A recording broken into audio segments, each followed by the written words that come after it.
On this episode of Scots Abroad, we talked to a young footballing centre-half. Growing up in the Rangers Academy before being told by his boyhood club that he was being released and the heartache that followed, spells at Kilmarnock and Airdrie, before signing for Clyde, and at age just 16, he made his professional debut. Then, in an attempt to move out of the shadow of his family's prestigious footballing name, he took a scholarship over in the USA. After 2 successful years at college level in the USL2, including loads of personal accolades, he's now on to his next chapter in Sweden with Ytterhogdals. This is Scots Abroad with me, John Walker, and this episode's guest, Kyle Ferguson. You could be over in Sweden with your club just now, but you're in Scotland where you can't go anywhere. Kyle, thank you so much for joining us. How are you keeping? I'm good, mate. Just try to get by in this time, running as much as I can. It's a bit boring, but we'll get there in the end. We were just talking before we started. You'd said that you'd basically come back for the US, which we'll talk about later, in November, and started a pre-season programme, went over to Sweden, and now you're basically back into a pre-season programme preparing for the season. It's been the longest pre-season in my life. Come back in November, come home early, just started training right away. I took a wee break, probably around about December, around about Christmas time. Then I was straight back on it, like every day. And then I went over to Sweden, and I was like, we're getting close to the end of pre-season. I was like, that's it, done all the hard work out the way, get sent back because of coronavirus, and then just straight back to square one again. But I mean, it's all part of it. Yeah, and you think it's going to be about August you start the season off? We're looking at August for when the games are likely to be played again, but hopefully I'll get over before that, get training with the boys and stuff. So excellent. So growing up in Scotland, were there any specific players you were watching when you were growing up when you started playing football, and who was it you went and followed as a team? From a young boy, I to be honest, when I was like really young, probably about 6, from the age of about 5 to about 10, when I understood football, I hated watching it. I just always wanted to play it. So I never watched football then. As I got a bit older, I'd sit down with my brother and my dad and we watched it and watched the Prem that was on. I'm a big Rangers fan, so I used to always watch Rangers no matter what with my gran and whatever. So, but when we used to watch the Prem, I loved Chelsea. I loved watching your John Terry's and Frank Lampard's, watching Steven Gerrard, all the big players. Obviously, like when I actually like were properly watching the Champions League, you're seeing like Ronaldinho and stuff. Like, they're the type of guys that made me love football. But to be honest, like, I would always look, and I would never really look at the centre half, but now I'm always watching. Like, I'm watching Van Dijk, watching how he plays. But back then, I was like, there's these big guys at the back just kicking and heaving it. But I liked watching the technical players. But as I grew older and I matured a bit, and I realised who I had to watch to become better, that's when you're watching your Van Dijk, your Bonucci's, Cellini's. It's good. Yeah, it's something I've always liked to ask the players. That did they watch specific players? Like, did centre halves always want to be centre halves? Were they centre mids? I know yourself, you've kind of regressed back a little bit, and just to see which kind of players they were watching when they came through. When you started, you're a centre mid. Clyde Valley, your local team, when you came back up from Blackburn. When it goes to like 5s, 7s, and 11s, is it obvious that you are going to be a centre mid? I'd always been a centre mid, since I always played from a young age. I was always centre mid, always in the middle of the park. I loved being on the ball. Went through 5s, playing in the middle of the pitch, 7s, played in the middle of the pitch. Sometimes at Rangers at 7s, I'd maybe be playing on like the left side of midfield or right side of midfield, and I had a bit of pace. But as we moved to 11s, I was still centre mid. That was always my position. But I can remember from, I think it was when I got released from Rangers, I went back and I played with like the local team for a bit. I played like holding midfielder, and then I got picked up by Kilmarnock, and I ended up doing too much travelling, so I wanted to go to a team more local, so I went to Airdrie, and they were playing me in like the number 10. It was the first time I'd played there, and I was loving it, scoring. I was thinking, this is good, I could get used to this. But then I got injured again, and I just kind of come back. I was more comfortable playing holding midfielder. So that's where I played mostly. It wasn't until I went to America my first year, I got told that I was too big to be a centre mid, moved into centre half. So what happens at youth career? See, when you join Rangers around 10 years old, what is it like walking into that academy, and what is the biggest difference from going from a locally run side? Because it's still coaching kids at 10, 11 years old. What are the expectations? How many nights a week are you training? And do you feel you're getting more technical information like it is a professionally run club that's geared towards creating future stars? I can remember my first day at Rangers. I went in the car. I think it was my mum and dad who went in, and they've brought me in, like met the coaches and stuff. Took their hand. They took like this is the first time like I'd like properly been in at like a big club. So and before the boys club, it's like just you get like the one kit, and it's usually like a bit older. It's like passed in because the boys clubs don't have money. And we go in. I went into Rangers and they gave me all this brand new kit. I think this is class. Gave me everything. New boots and all that. When I signed, I get new boots. I was thinking, this is unbelievable. But in terms of the training, I just loved playing football. I've always loved playing it, and it was a bit more technical when you're playing with a lot of better players. Like because at that age, like Rangers and Celtic, all the way through the academies, have always got like the two best teams. So you're playing with some of the best players in Scotland at that age. Even as a young boy, you notice it. It was a lot stricter than I was used to because, like, obviously I was still a kid and I messed about, but you didn't get a chance to do that. And at Rangers, you get told, like, get done to 10 press-ups for Tottenham. Even going from a local boys club, did a lot change? Like, I'm only assuming to get picked up at Rangers, you would have had to probably been one of the standouts in your local team, and then you're going to Rangers where they have, like you said, a collection of the best talent from all the local teams around Scotland. Is there a bigger expectation and is it harder to step up?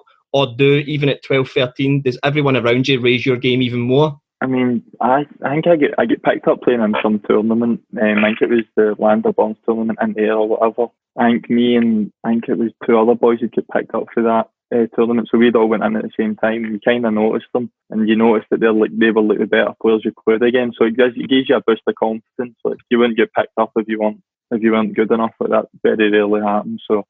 But when you're playing with all these boys, I never really thought about it. I was kind of too young. I was just focusing like I'm playing with Rangers. Like basically, like, I'm living the dream here. Like this is what I want to do. So that's what the main thing was. But when you're that young, I don't think I was too focused on like thinking about how good I was playing. It was just playing football.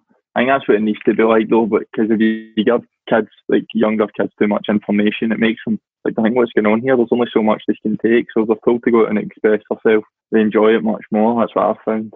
What actually happened over the next couple of years at Rangers, and how did you end up leaving? Was it a choice that you had made to go back and play with your pals and enjoy football more, or was it the decision made by the club?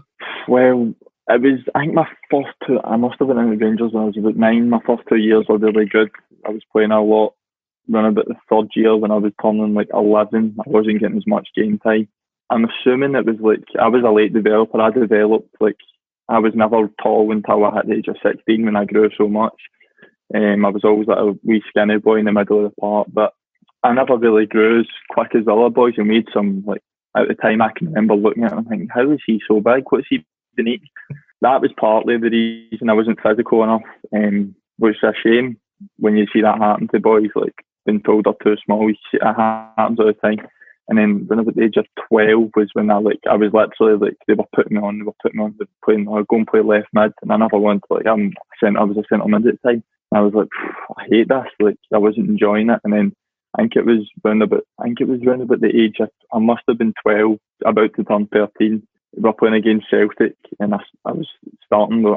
I went through and goal and went to shoot, and I got someone shouldered me for the left side, and someone tackled me for the right side, and my knee just folded. I broke my fib, and dislocated my kneecap. So it was a bad injury for the time. And from that time on, like I could feel like if I get back here, I'm going to need to be firing, or I'm going to like because I was kind of like riding my luck a bit being there. Not riding my luck, but I was like one of the lower ones. So and try to come back for that. So to be fair to them, they got like I was in and they done all my rehab with me. I got fit again. I think we were playing against St Mirren, and the coach asked to speak to me after the game. He said, like, look, maybe this isn't the right time for you to be playing. You're not going to be getting as much game time. Your development would be better elsewhere. To be fair, I tried for about a week straight, but it obviously toughened me up a bit. And I decided that I just wanted to be enjoying football again, because for that past year and a bit, I hated going to training. You're training four nights a week at that age, and I was like, didn't want to go in. And that shouldn't be like that. I think you should love playing football when you're that young. That's kind of how that happened. It was tough to take, but it happens to everybody. So you went back and played football locally. You had time at Kilmarnock, but it was too much travel. Time at Airdrie, which you were enjoying. How does the opportunity at Clyde present itself, and how much game time were you expecting to get at Clyde in that first year when you went along? I was, as I said, I was in at Airdrie, having a good season. I think it was my second season, and I got a bad ankle fracture, which is my own fault. I tried to smash somebody in the middle of the pitch, and my stud got caught in the astrograss. I went right on my ankle, so I was like, I got fit for that again, and I kind of knew that it was between the steps. Like, boys were going up to under 18s reserves, and it was at that time I hadn't been playing for most of the season, so I knew it was happening anyway. So I didn't take that too bad. So I went back to my a team run about again just to get fit, and then I get a chance to go into Clyde. So I was like, I need to take this as like an opportunity. Could go into like another pro youth kind of setup, but at that time I was just sick of it. Like, it was like you're playing games, and like, you know, if MD's played in the reserve league, they're playing like hardly any games in a season. Like, I'd rather go and play at, like, even go and sit on the bench at a team and train at a higher standard than train with, like, because I was only 16 at the time, than train with, because I felt like if I went and trained with these grown men, I'd be like toughening up a bit. I was still a tiny kid, but the opportunity come about, and to be honest, I wasn't expecting to go in and be starting every game. Like, I was 16 and I'm playing with these grown men. But I remember pre-season, went to Jersey and I got quite a bit of game time. I was playing like a half every game in Jersey, and we come back and we played pre-season. We played against Dunfermline. Who else? I think we might have played against Falkirk as well. Played against a few different teams, and I was getting game time, so I was thinking this is promising. But obviously, once it's into actual season, it's like everybody's jobs in the line. Like, you can't be afford to be like saying, like, if you've got best players that are better than you there, like, they're got to play. It's like, that's just how professional football works. So I wasn't expecting to play, but I mean, I got a few minutes here and there. I think I played 90 in the Challenge Cup, and then I made 2 appearances for the sub. I can remember my first appearance. It was against, I think it might have been Arbroath or something, and I've been subbed on. And I can remember, like, I've come on at centre mid, holding midfield, and they've got this big, massive boy playing with me, and I'm still a wee skinny boy at the time, and he's like absolutely smashed me first time I've got the ball, and I was thinking, Jesus. So I've just went in the sideline and absolutely wired them, gave away a free kick, and we were winning 2-1 or something in the last minute. Everybody was going mental at me, and I was like, what am I supposed to do? Can I win here? But well, it was interesting. It was interesting you said something there. So I was talking to Charlie Gilmore, who came through at Arsenal's academy and went joined Norwich now, but he was on loan last season in the Dutch second division, and he was talking about academy football and reserve football and the step up. And he said that academy football is so nice to play in because people don't tackle. It's very good football, and if you play for, he used Arsenal as an example, but I guess it's the same being from the Rangers or Celtic academies. You're used to having all the ball and having all the time on the ball. And then I think it is a step up of, if the reserve leagues are like that, they're not preparing you for men's football. And I think it's much more beneficial to go and seek out time in League One or League Two in Scotland and train with men who, like Scott McLaughlin, like you were with, who'd won the League Cup with Livingston. Ross Perry played with Rangers. So you are playing with men. You mentioned the League Challenge Cup there. So you got your debut, I think it was against Partick Thistle under 20s. When were you told you were playing? We were told that it was got to be a mix of the first team boys who hadn't been getting minutes, because we were doing quite well at the time, so I wanted to keep the players who were playing fresh. So the boys who hadn't been getting as much minutes, boys who needed fitness, and there was got to be some of the 20s or reserves coming in. So I kind of knew I was going to be starting, like, because that was always the plan. To be fair, we got battered that game, absolutely battered. And after that, I was thinking, I don't know if I want to play football again after that. We had I can't remember the boy's name up front. I think Nisbet, that's it. He was scoring for fun. He's been playing, I think he's playing Championship now, scoring for fun. And I was thinking, I can remember after the game getting into the dressing room, I was sitting down and just been beaten. I was looking about and thinking, don't know if I want to be doing this anymore. Waited for my chance and get beat.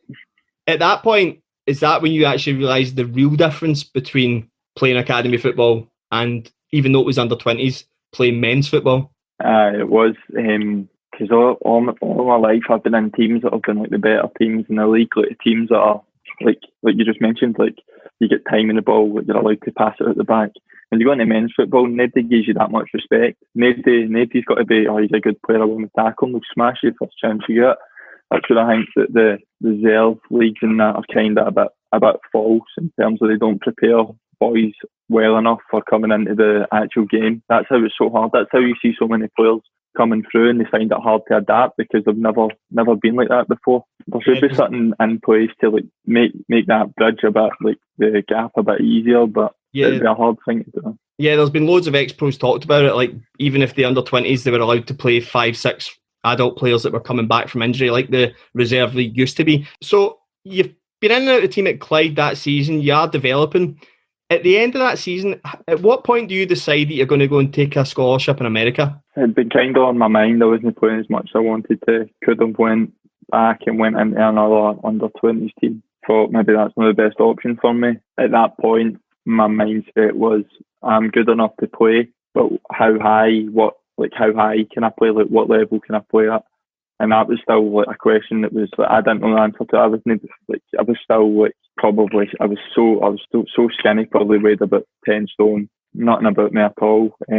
So I thought, like, I want to be playing full-time football. That was my idea. Like, if I want to progress, I want to be playing every day, have like that in place so I can like excel. So I had to think about it, spoke to my mum and dad, and I decided I want to go to America for the scholarship. I'd seen it like advertised, and I'd seen new boys who'd done it.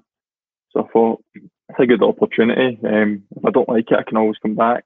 So that's what I decided. I went with Soccer Icon, I think that was the company it was called. I done it, like, they had all my footage from Clyde, like the pre-season games and stuff I'd played in. To be honest, I knew nothing about America. I knew nothing about how the college system worked. I didn't really research it. It was just a kind of, I want to do it. That's what I'm kind of like. So I was like, I'll go and do it. That's what I want to do. And I had about 7 or 8 offers, and I decided to go with Medaille because Mickey Blythe, who was the coach at the time, came all the way to Scotland to meet me. So I was like, if he's making that amount of effort, like, I'm got to be well looked after.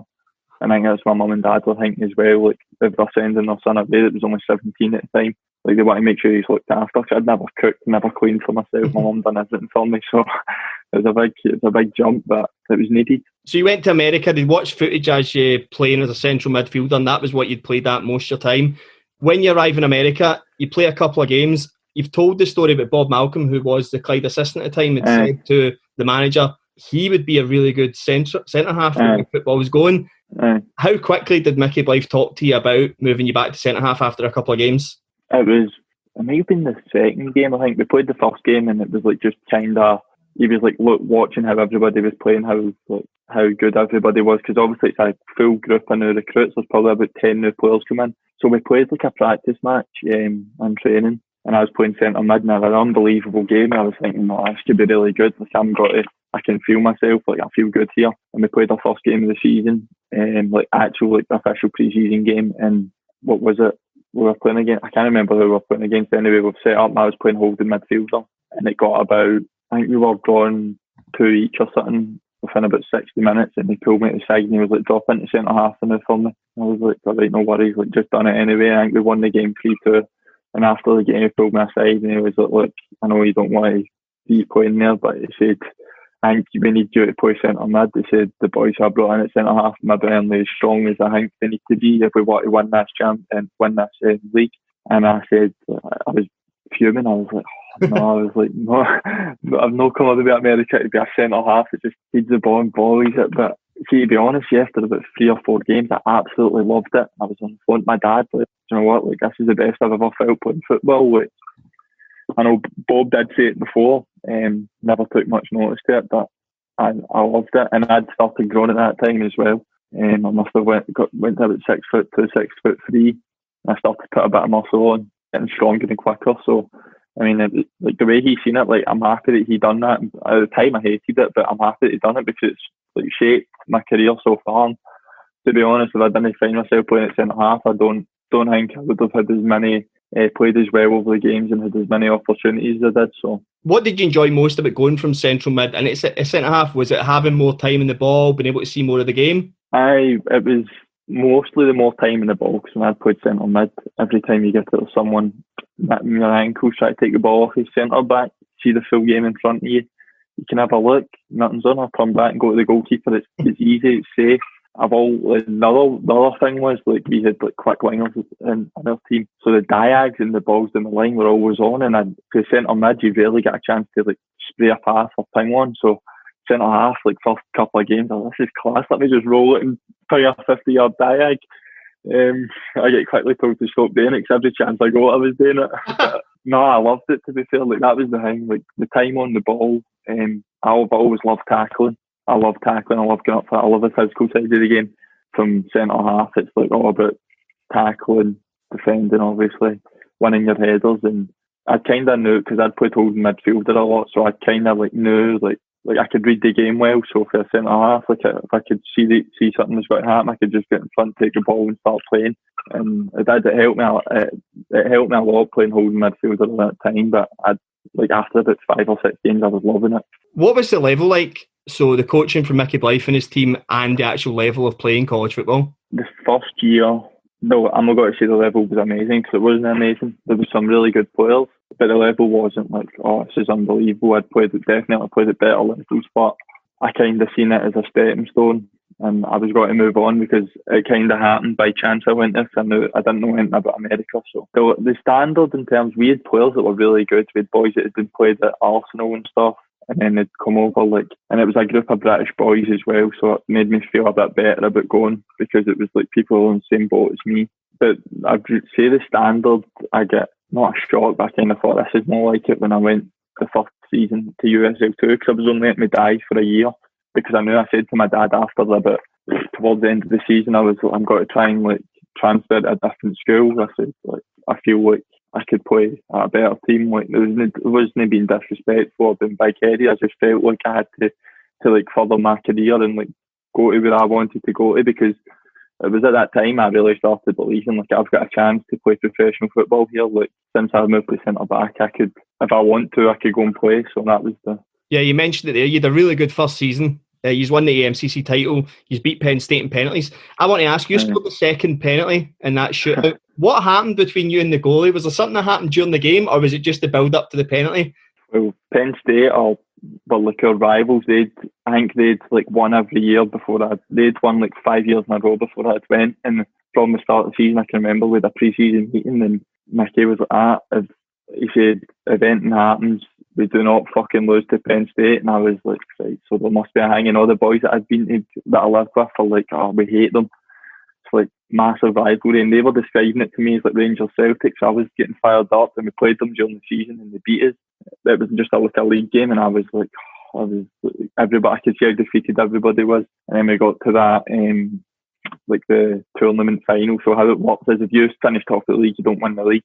It's the top 4 teams going to a tournament to see who wins the league. It's weird how it works in America, but we got them in the tournament final.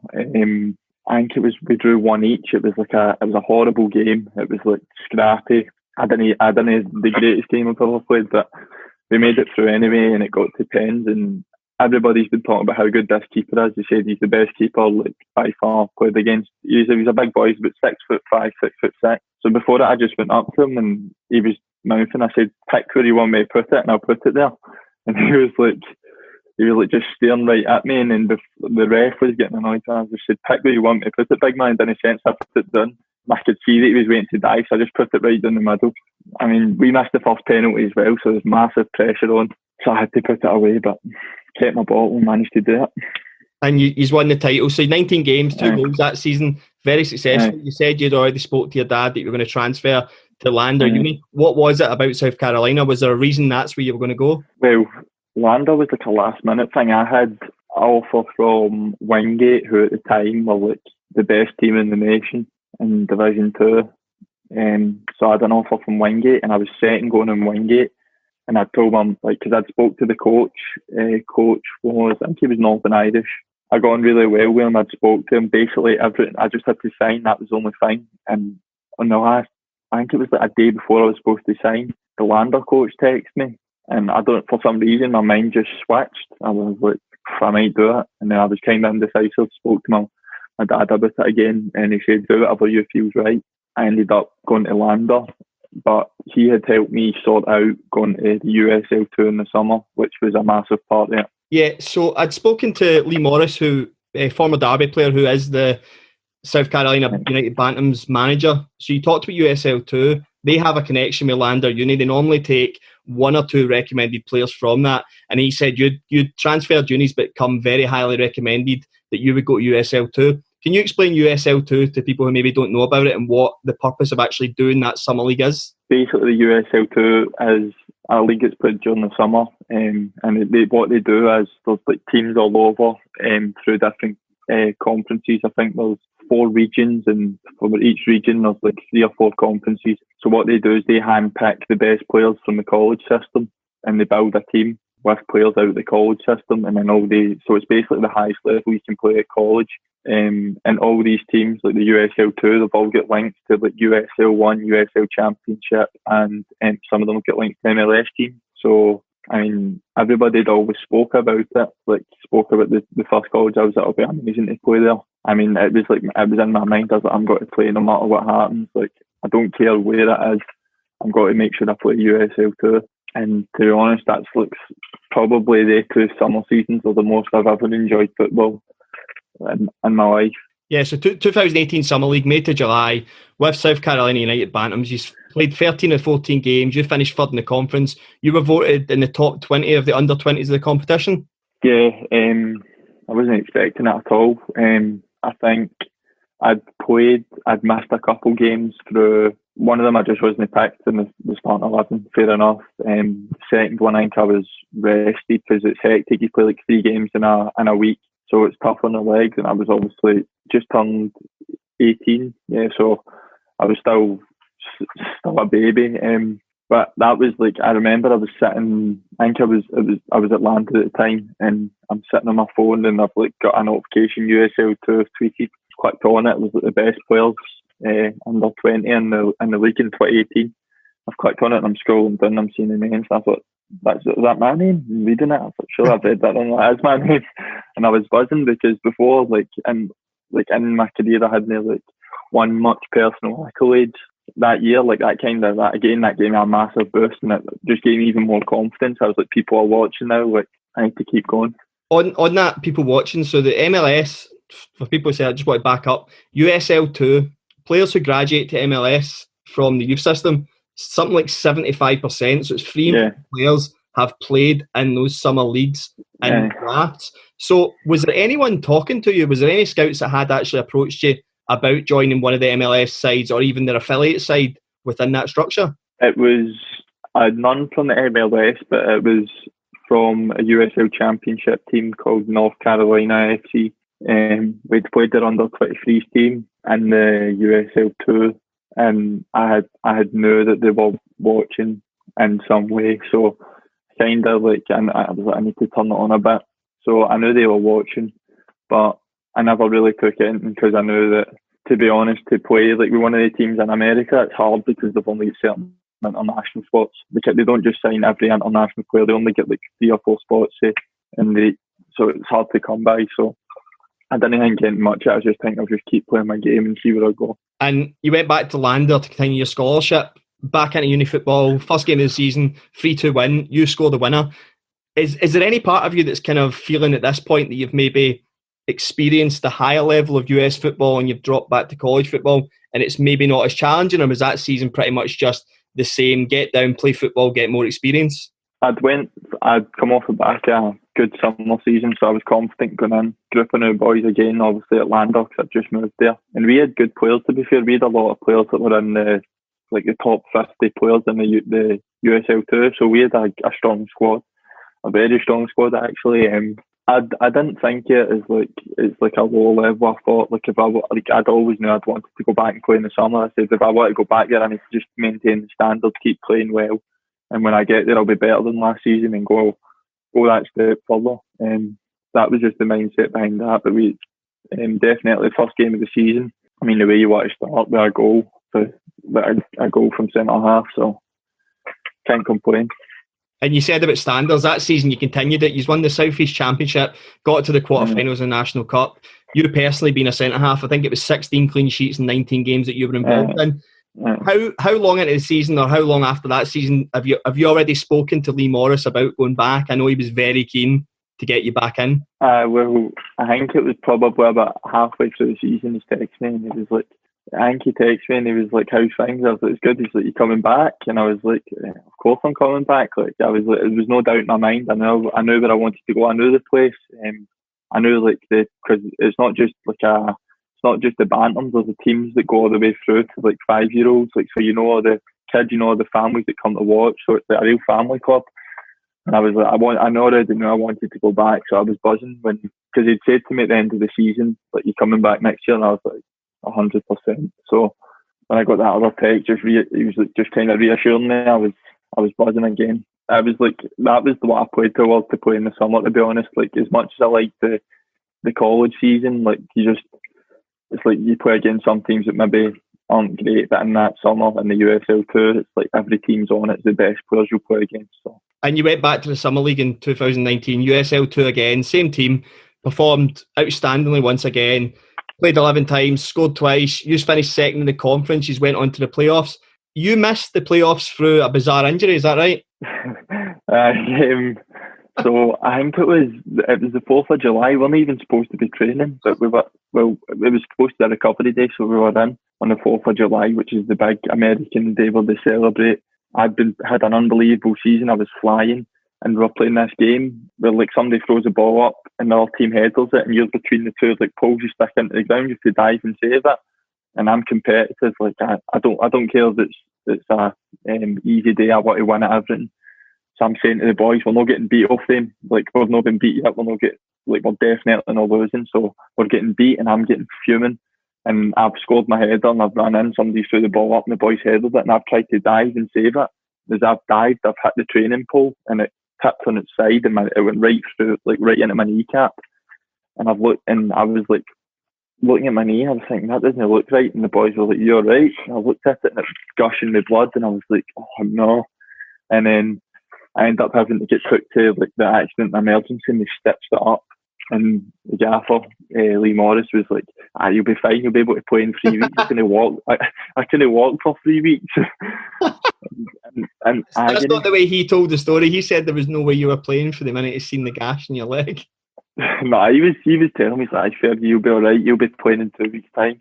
I was like, "I'll try, gaffer." I was like, every day I was like getting up in the morning trying to stretch it, because I couldn't stretch my leg, because where it was, it's right on the kneecap. So every time I tried to bend my knee, it would either burst open or, like, it just wouldn't move. So, but I ended up having to come home, which I was gutted of it. But I had a good season still. Yeah, you had a great season. You talked about personal accolades. First time you got it was top 20 in the under-20s.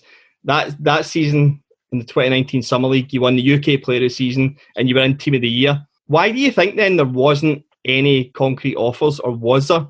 I don't actually know. I don't know if there was any. I know there was teams watching, but there was no offers. Nobody had said they wanted me to go in and train. But again, it didn't bother me, because I knew in my mind, I was like, I don't know if I want to stay in America and play anyway. I'd made a good name for myself in America with the accolades I got, and people were taking notice. But in the back of my mind, I was like, I really want to stay here and play. Probably not. So I wasn't too worried about getting no offers. I kind of knew where I wanted to go, like what route I wanted to go down. I'd kind of had it planned in my head, and I'd spoke to my dad, like, over about it. So it was obviously a bit disappointing that I never got to go in and train many of these teams. But again, like, I just took it in my stride, just kept moving on, kept just working hard. And you went back to college football after 2 years at USL 2. Is it just a case, without being disrespectful, that the college football is just not motivating you? Yeah, it was. I went back that year. We'd just graduated a big senior class, so a lot of the better players had left. I still had some of my mates there, obviously, that I'd made from the year before. But again, I'm always motivated. I always want to win. But again, I was like, I could probably be playing a bit higher than this, and it probably got to about halfway through the season. I was thinking, like, if I'm going to do anything, like, I want to start getting it in place now, because I know if I was going to the Scandinavian leagues, they start in October. They start looking at players in October, so I was like, to start now, and that's what I've done. When you were in the US, how did you cope with the travel? So I looked at a lot of your fixtures. I think if you were playing Newbury, you were 1 hour away, but if you were playing Alabama or Brazos, you were in between 6 and 14 hours. How was the travel, and do you think that's going to set you up for your future at Sweden just now? The travel was probably the worst part about it, but see, to be fair, like, we got to stay overnight and stuff, so it wasn't that bad. Like, I remember in my last season in college, the first 2 games were in Alabama. So we just travelled down on the Thursday night, stayed the Thursday, played Friday, had Saturday off and played Sunday. So we were playing 2 games in horrible conditions as well, like 40 degrees in the middle of the day. So, but the travelling's horrible. The travelling is like you're on buses for that long because you never really fly unless you're on the national tournament. So I used to just try and sleep most of it, or used to play cards or sit in the back of the bus. It was find ways to get by, but sometimes you're looking and you're absolutely shattered. Like, how long you've been on? You've only been on for 2 hours. It feels you've been on there for about 6.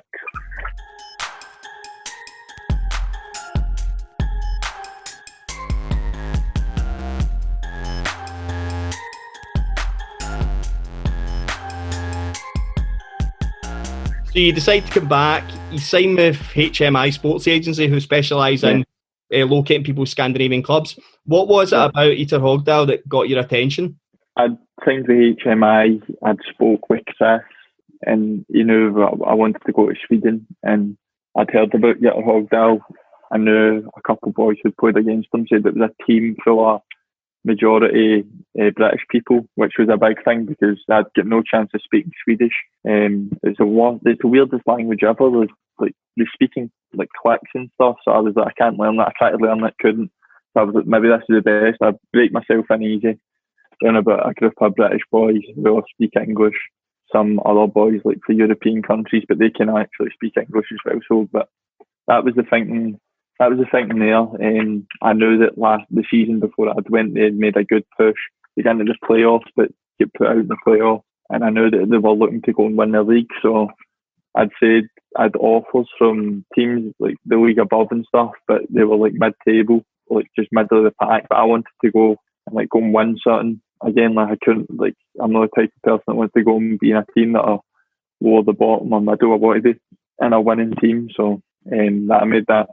I spoke to Chris about that as well. And at first, Ytterhogdals weren't they were one of the lowest options we weren't going to go because they weren't making enough signings to say that they were they said they were pushing, and they started bringing in more signings. And Chris was saying it will be a good option. So, and I knew I was going to get looked after as well again. So it was a no-brainer come the end. Yeah, they're a very interesting team. So they've had 3 promotions in the last 6 seasons. So they're in the 4th tier, but they are favourites to go up this year. The owner seems well invested, high-profile sponsors, and then I think the story it's always compared to them is the Graham Potter Ostersson story, where they came up in about 3 or 4 divisions. Had you had many sessions with Alex before coming back? I was just looking at some of his background. So he's coached at City Academy, Getafe under 19. Have you got an idea of his kind of style of football? And I'm assuming the way you're playing as a centre half, it's going to really suit you. The biggest football brain I've ever seen. You should see the way he sees football is crazy. He was obviously at Getafe, and he's seen the way they play, like the Spanish style of play, like nice passing football, and that's what he wanted. He implemented that, and the way we are playing out for the back, like it suits me than a T. Because obviously I'd played centre mid, so I'm comfortable on the ball. And that's the way he wants to play. I love playing out for the back. It's like trusting the keeper, using the keeper. I've never used the keeper in my life. Don't trust them at all. I hate the keepers, but he made sure that I trusted keepers and made sure that passing the ball and stuff. It's brilliant. No, it's good seeing all the way he's been in Spain. He's seen how these big clubs play, the way they implement it, and he's brought it, and he's brought in a group of players that he knows the way he wants to play. So we'll see when we go back how we all gel together, but I'm excited for it, definitely. Yeah, so favourites to win the league. They aim at least as promotion into the 3rd tier. Yeah. You'll get loads of first team experience as well. How long of a contract have you signed just now? I signed a year contract on the basis that if we don't get promoted, then I'm not if a team wants to come in for me, they don't need to pay. So if I want to go, then it's just easy. I'm out of contract. That was the reason I done that. But that is the main goal is to be that's what gets spoke about a lot. When I was signing, there'd be like Ostersons, when Potter took them up the league by signing a lot of foreign players and bringing them in, because the way that they play in Sweden is very slow, build it up. Everyone plays a medium or low block. They sit back and you just get time on the ball to play it around. But I think the way that Alex wants to go is a bit different, which is good. Like, I love it. So I'm really looking forward to getting back out. So is there any other countries that you could see yourself playing in? So as I said, I spoke to Lee. Lee pretty much said you could play at any level that you have the desire to play in as long as it's physical. He said that's one of your main attributes outside of being good in the ball. Are there other leagues maybe in Europe, so not necessarily coming back to the UK, that you would love to go try? See, to be honest, I'd play anywhere if I felt it was right for me. I'm not like kind of single-minded and say I wouldn't play there and I wouldn't play there. Certainly, if the game is physical, it does suit me because that's like my type of play. I'm physical. I like to be strong in the tackle and stuff. So I would honestly, I'd play anywhere. But ideally, if I got the chance, like see playing like in England, even Championship, League One, like their leagues are like physical. I think that would suit my game down to a T because it's not just physical. You need to be good on the ball as well. I think that would suit me down to a T. So I wanted to leave it at this point to talk about Scotland and your dad and your future. I think we need to discuss your family's pedigree, and I find it really interesting because I've seen interviews on you before where people have mentioned obviously your dad's Barry Ferguson, who's former Rangers and Scotland captain, played in the Premier League. Does that come with added weight on your shoulders, expectation, and is there anything in that as to why you've went abroad to try something different? That was one of the reasons I went from to America at first. I just couldn't, like, every game we play, people like you're getting compared and stuff, especially when I played centre mid. I could handle it, like I'll handle it fine, but I thought if I get away and I can really go and like take all these distractions, I can go to a country where nobody's got a clue who my dad is. Football's not as like in Scotland, you know what it's like your religion. It's like people don't understand that in America. So when you go there and no one knows and you've honestly just got football to focus on, there's school as well, but like when you get that one thing to focus on, it like for me it helped me so much. And taking all these distractions away, literally every day I'd be in the gym, had a goal I wanted to get to, and I made sure I hit it bit by bit, and I'm still working towards it. So yeah, I think there is something in that, especially in Scotland, is that if you had been here and won League Two Player of the Year in Scotland, it would have definitely not been just Kyle Ferguson that had won Player of the Year. It would have been Barry Ferguson's son. And it's even the same way, you see it with Lewis, your cousin at Aberdeen, that of like, oh, that's Barry Ferguson's nephew. And you're like, well, you're bypassing his dad. Right. Also, it's just like, yeah, here's more pressure on you to succeed. I mean, I can handle pressure. Like, I'll crumble under pressure, but I think when I was that young and I knew myself that I still had a long way to go before I was anywhere near it in terms of my football and my physical attributes. I felt that was the best thing if I could go away and just block everything else up, be in a country. I mean, it's hard not seeing a family. It's the toughest thing ever. Like, you're missing birthdays, missing like a lot of important times for your family and stuff. But to be honest, that drives you on even more because you're saying to yourself, if I'm missing it, it needs to be for a good reason. I'm not going to come over here and just be lazy and just get by barely. Make sure I go and do it right. How have your uncle and your dad and your cousin been with your advice on going to Sweden or even going to the US at the time? My dad said he agreed with me in the US that you should go, like, definitely. I think it's a good thing for you, and I think as well he had realised when about that USL 2, probably my first and second season, he'd realised he's actually like he's got a good chance if he keeps working at it. So it helped a lot in that way because he was also watching every game because they're streamed and stuff. And with Sweden as well, I spoke to him about it and he said, I agree, if there's any time to go for you, it's now because I feel like you're ready. And I agreed. Like, that's what I'd been thinking that for. I'd probably been saying to him every day, like, look, it's my chance to go. And he was like, you need to just be patient. And it got to that stage, he was like, nah, you're definitely ready. We should look at it, and we did. Yeah, it's been really interesting talking to you, to be honest, Kyle, about the US structure in general. There's been a lot of MLS interviews that I've been doing recently, and the structure becomes more and more clear as you go on and how the college and playoff system works. Now you're in Sweden. I really hope the move works out for you. We in the podcast listeners will now be following Ytterhogdals Division 1, and I hope it becomes a huge part of the rise through divisions and you become part of that story and then a success. But we'll talk again thereafter. Thanks very much for doing this. I really appreciate it. No worries, mate. It's been good to be on. See you.